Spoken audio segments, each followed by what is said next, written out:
Magandang araw, Luzon, Visayas at Mindanao. Magandang araw, Mamburao Occidental, Mindoro.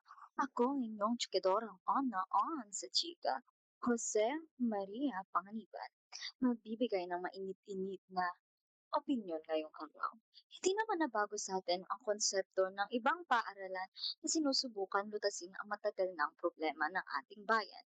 Yun ay may mga kabataan pa rin na hirap sa pagbabasa sa lingwahe ng Ingles at ng Tagalog. May ibang nakakapasa nang wala talagang kaalam-alam. Hindi naman makatarungan na yung ibang estudyante na nagpapakahirap makakuha ng medalya ay nauumusan ng mga estudyanteng wala naman talagang alam.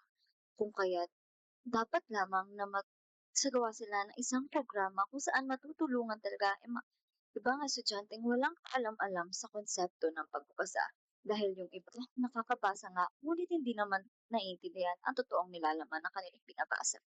Muli, ako ang inyong chikadorang on sa chika, nagbibigay ng mainit-init na opinyon ngayong araw. Maraming salamat po.